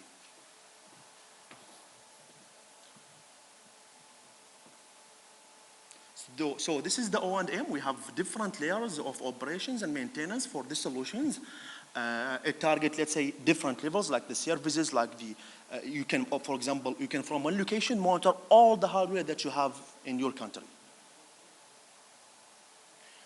From the services, we have, let's say, tons of these services. This is only for the ACSO. If you're talking about the public cloud, because we can marriage the public cloud and the private cloud, okay, and we will have multiple services. So as you can see here, we have compute services like ECS. This is, you can imagine as a virtual server. You can run anything you want on it. We have a network, storage, PC, and DR, security, PaaS, big data solutions like OCR and the others.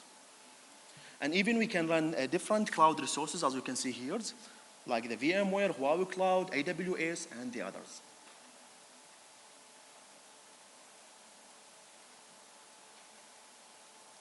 The solution competitives for this one, honestly, the heterogeneous compatibility, as I said, let's say it's more open.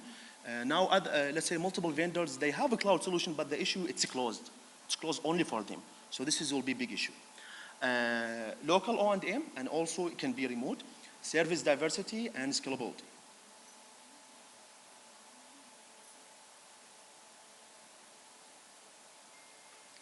So what's the Huawei value of the solutions? Of course, the cloud openness, because as I said, let's say it's compatible with different vendors, and also even the cloud OS, it's OpenStack. And OpenStack is not owned by Huawei or owned by Dell. It's owned by multiple companies, okay? And it's open system, and anyone can access it, anyone can develop it. So this is, it will be more open. Service assurance, and of course we can guarantee we have, let's say, 5 nines till 7 nines of reliability. And also abundant ecosystem, because it's even it can collaborate with, let's say, with different public cloud services, as we said, like Azure, AWS, and the others.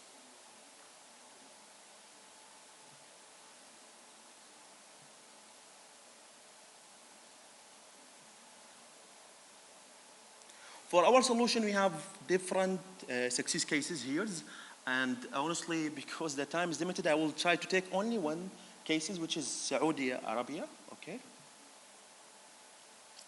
Saudi Arabia, honestly, their vision for 2030 to build what? To build the digital governance and national digital transformation, okay?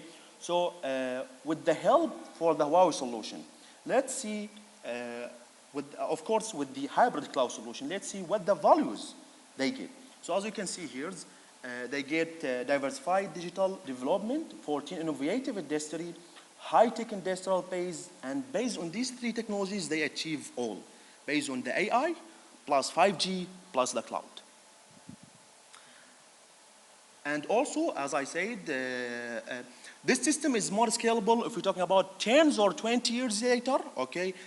This one, let's say, you will not need to change it. You will just change, let's say, the EOS devices, okay, then you can swap it with the new one, and nothing will be changed from the above layer.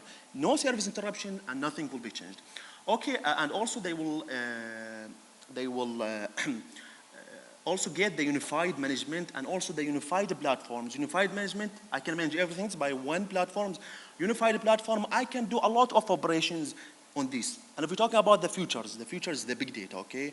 And a lot, let's say, if we're talking about some elections in other countries is done by the big data, okay? So the big data is so important for the future, especially if we collect the data in one location, not as a silos in a different location. So this is my presentation, and this is the end. Thank you so much.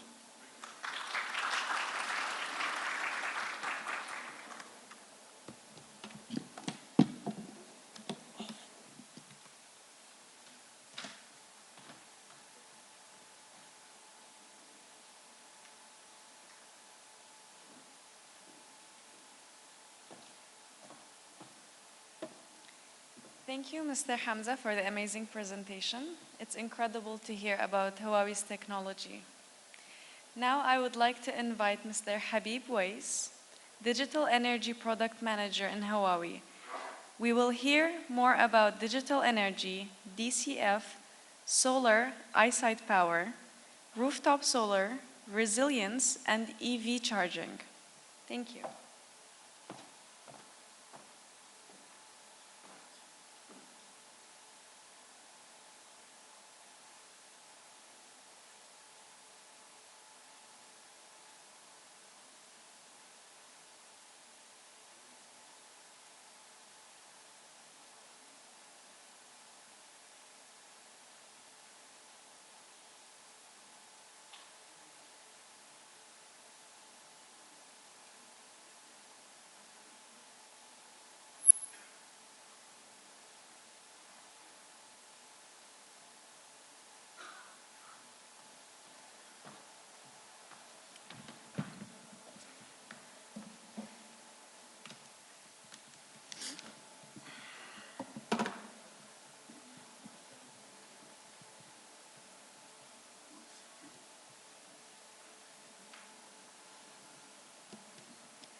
Okay.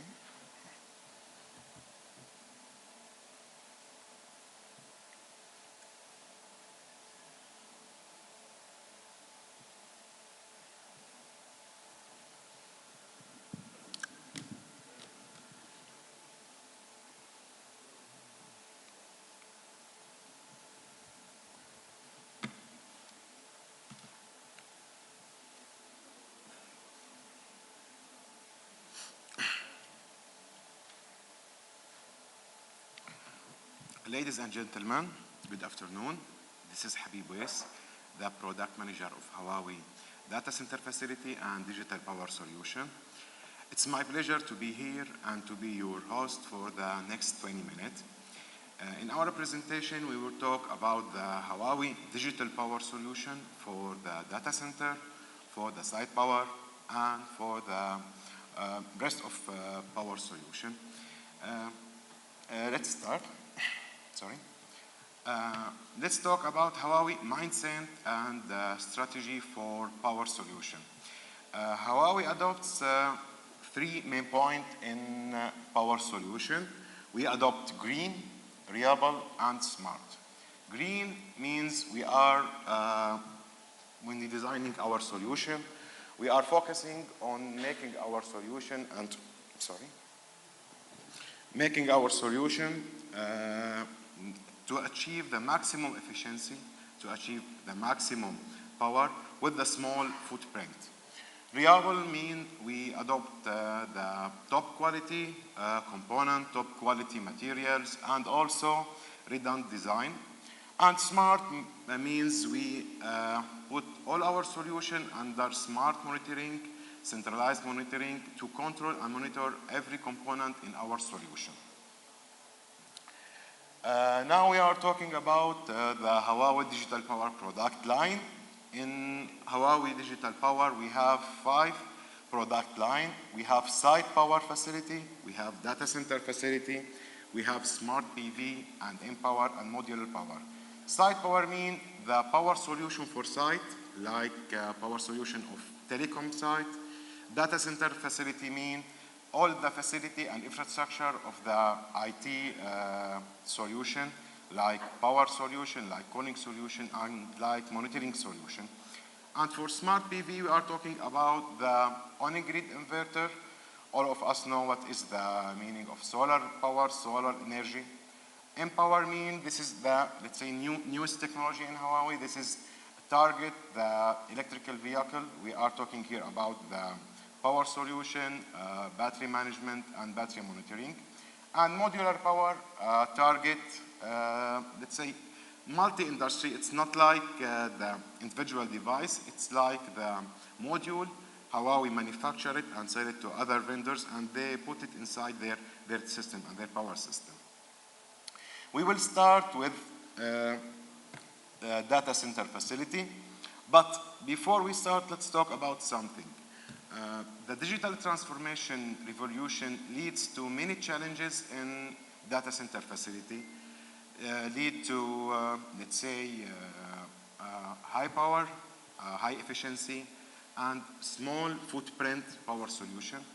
Let's see what the challenges with the traditional solution and what Huawei can provide to solve this issue. Here we see the solution that Huawei provides for multi-scenario. We have a DCF solution for mega data center, or let's say the national data center. We have Fusion Module 5000. For medium data center, we have Fusion Module 2000. For small data center, we have Fusion Module 800. And for micro data center, we have Fusion Module 500. Let's talk about the difference between these four models. For Fusion Module 5000, we are talking about mega data center. We are talking about data center which will contain maybe 200, 1000 IT rack, network rack, and the system rack. When we are talking about the Fusion Module 2000, we are talking about medium to, let's say, large data center, which will contain at maximum 28 or 50 IT rack. For the Fusion Module 800, it's data center in row. That means it's contain the power, the cooling, and the management in one row of racks, including IT rack, battery rack, cooling rack, and power rack. And for 500, for Fusion Module 500, it's micro data center, which will be target for small branches. For example, if we have big bank and we have branches, in this branches we have only some IT equipment, some IT devices like switch, router, maybe firewall. In this case, we don't need big solution. This solution can be applied in that scenario.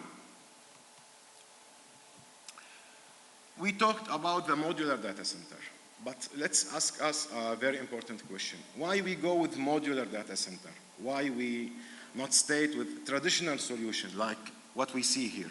First of all, this is traditional solution. It's not modular. Modular means all components from UPS, cooling, battery, management, it comes from one vendor. It's put it inside one module. You can expand the capacity of the cooling or UPS as you need. But here we see traditional data center. Traditional data center means every component comes from different vendor. Here we see the IT rack comes from vendor, the UPS from vendor, the cooling system or the power distribution unit come from the different vendor. We faced many challenges with traditional data center, so we go with modular. Let's see what is these challenges. First of all, let's talk about the designing cycle of traditional data center. We have 4 main points. We need to, first of all, select brand, then check the capacity and model from this vendor, and after that we should put the solution design and drawing design. This need at least 1 week from our time to put this design, this solution. After that, we need at least 10 days to implement this equipment in the data center, to test it, and to check if it's working fine. But on the other hand, when we are talking about the modular data center, all the equipment, all the connection, all the monitoring system, it's already prefabricated and inserted inside this modular and come from Huawei. Here we see the traditional data center solution, let's say, in best way. It's clean, but it's required big space. We see here the IT rack have space. We see behind it the cooling system. Beside it, we see the distribution unit. And at the front, we see UPS and battery. Also for cooling, the traditional data center make the cooling not efficient. It's required more cooling capacity because it's not closed in, let's say in module, in sealed box. Here we have cooling unit and we have big room. We see this is required more cooling capacity. This is will make the power consumption of cooling it's more, and also we will waste more energy in this solution. Also, we have other problem like monitoring, let's say, the dangerous materials. In traditional solution, the battery is a dumb device. We don't have control or monitoring for this device. We can't monitor every component or each battery. Many fire and many dangerous and many fire cases happen because we can't expect or we can't monitor battery. Maybe this battery starts to heat up. Maybe after 1 week it will be fire, but no one can expect that or monitor that because we don't have monitoring for battery at cell level or at battery level. Also, we have other issue with cooling system, which is condensation. This is big problem and big issue for IT, for server and for IT equipment, because this issue will make like we can say we put some water inside this item. This will affect it. This will make it not working. Here we'll see the solution from Huawei. We have Fusion module 800 and 500. We see the difference in the shape, in the space that's required, and in the cleaning and the cleans beside this solution. Here we have Fusion module 500. This solution, let's say, it's target branches. It's one data center in one cabinet. We have all the required equipment inside this module. We have the UPS, which is here. We have the battery, and we have cooling system, and we have the rest space for the user equipment. We have the other model, Fusion module 800. This we can classify it as a data center row. We see here we have row of IT rack and power rack and battery rack. We can reach maximum up to 12 rack, including the facility and the IT and the network. We can reach maximum 10 racks. We have here, it's integrated, fully integrated. We have, for example, here, the UPS, which is the newest technology from Huawei, lithium UPS. We have here the lithium battery, and we have here the cooling system. Also, we have here the PDU and the ATS. In this solution, we have all the power, let's say, the power facility inside one cabinet. We don't need to put it like the traditional solution in multi-cabinet. Also, we use here the lithium battery, which will require less space, which will make the lifespan of battery much higher than the traditional. We see here the models of this solution, Fusion module 800. We have basically 5 models. We have BC1, TEL, 5. The difference between this model is the capacity of cooling and UPS. When we want to design the data center using Fusion module 800, we see how much we have load from the IT equipment side. If we have, for example, 10 kVA or 15 kVA, we should go with BC2 because this solution can provide and support up to 20 kilowatt. 20 kilowatt meaning he can support from the side of UPS, from the side of battery, and also from the side of cooling. Also, this is also we developed this solution with the new generation of Fusion module 800. We also integrate the firefighting system inside this module. No need for, let's say, external system for firefighting or for fire suppression. We have sub rack, which is we can put it inside the module. It's required only 6U from the space of cabinet, and this module can support up to 5 cabinet. In case of fire, this module can suppress the fire. Here we see the difference between the modular solution and the traditional solution. We see how much it's clean, how much is not required peak space, all the components inside one module. We can say it in a simple way. All component is in one sealed box, not in the other, not like the traditional. Every component is individual, not in one solution. Here we have the higher, let's say, the higher solution from Huawei. We have Fusion module 2000. This solution is, let's say, target the medium data center.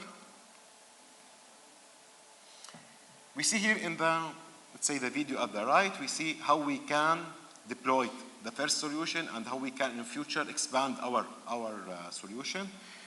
It can, let's say, it can support up to maximum 84 IT rack.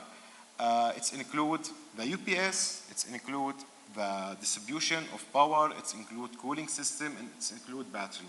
We call this solution all-in-one because all the data center, including facility, cooling, battery, it's inside one module, not require anything to be outside module.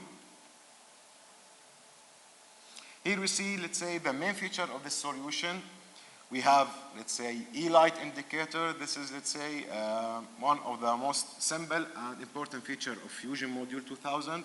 There is light behind the door. We can, and according to the color of this light, we can know what is the status inside this module. This light changes the color according to the status of the data center. For example, if it's green, we are in normal case, we don't have anything. If we have, let's say, some alarm or some warning, the color will be yellow or orange. And if we have, let's say, major problem or if we have any fault, the color will be red. This is the easiest way to see and monitor the data center. No need to check the, let's say, the monitoring page or monitoring system through the computer. Also, we have the fire alarm interaction. This is, let's say, supporting system from Huawei to suppress the fire. In case of if the system catch fire, we have at the above of the modular data center, we have Skylight, which is rotating roof exactly. When any fire case detected, the system will flip the roof, the skylight, and at that case, this flipping will allow the firefighting gas to go inside this modular. We have also IP camera. We have here the interface and the access, let's say, access part of the data center. Also, we have big screen to monitor the status of data center. And we have all the, let's say, the option for access, like fingerprint, like face recognition, or like key card. Here we have, let's say, it's not different model, it's the same model, but it's, we call it simplified single row Fusion Module 2000. It's the same concept, but it's required less space because we don't need, if we see the previous solution, don't need, let's say, big aisle for the rack.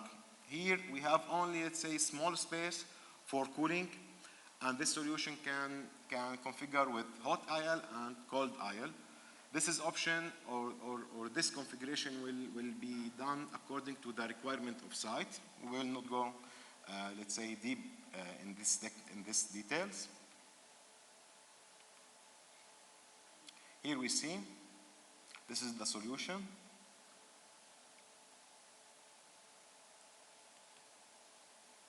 We can configure with hot aisle and cold aisle. Hot aisle mean I will, let's say, seal the hot air that come out from the rack, from the IT equipment inside one seal to not mix with the let's say, the air in the room.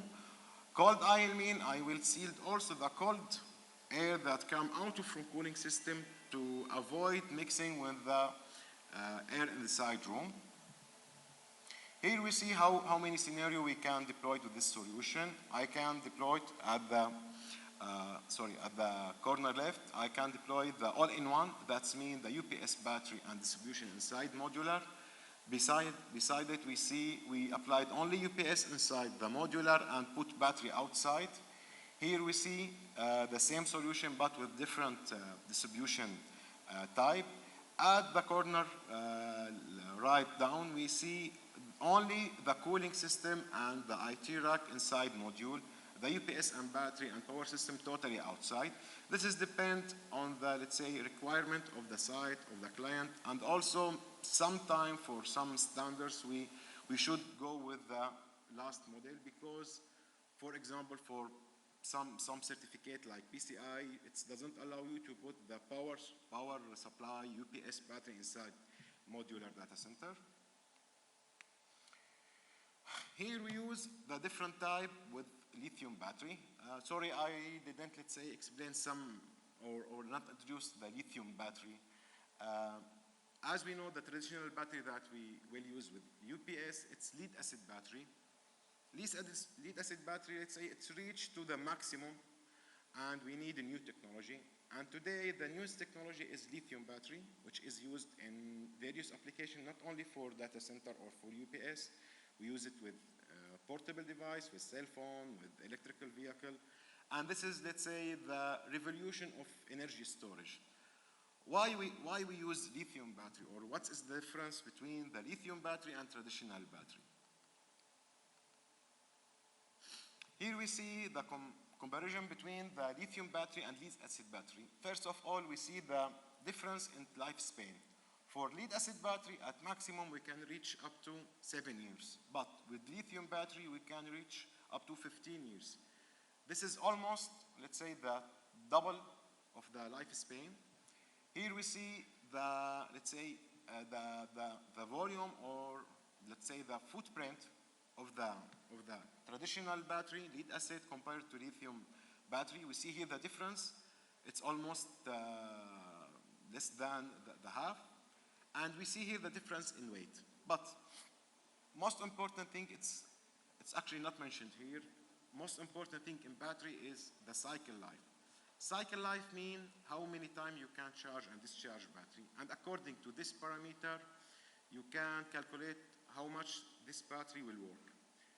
For example, for lead acid battery, it's between 200 to 300 maximum. For lead acid battery, For lithium battery, it's at least 3,500. This is at least 10 times. This is make the lithium battery is the revolution for energy storage for not only UPS and data center, for everything.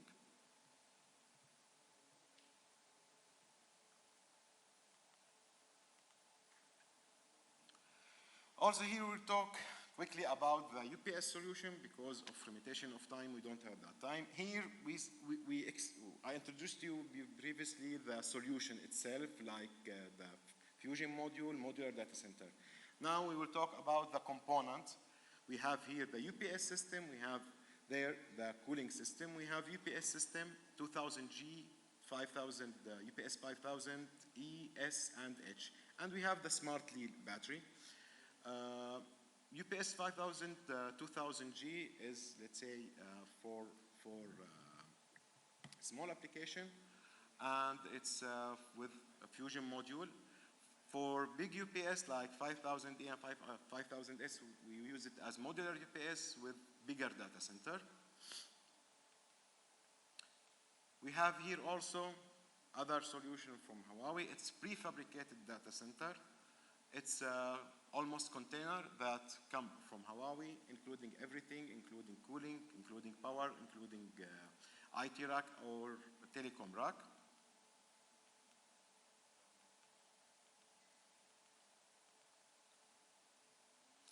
Also here, last thing, we have the solar inverter from Huawei, iPower Cube M. This is the newest model from Huawei. This, let's say, this solution is applied for residential use and for commercial use. This solution adopts lithium battery technology and smart inverter from Huawei, which can supply the load from battery, from main grid, or from solar. Here we see the shape, the fancy shape of this product. Also, we see here how we can monitor this device by mobile application.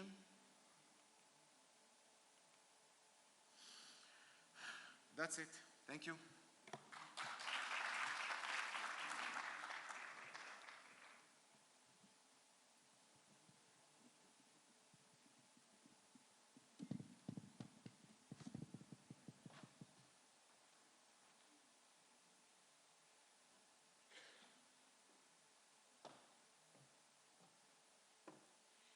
We have now reached the end of today's event. I would like to thank everyone who attended very much, all the participants, all the speakers, all the guests. Thank you very much for the productive day that we all enjoyed very much. Now we would like to invite you to enjoy lunch with us. Please be guided at the doors. Thank you so much.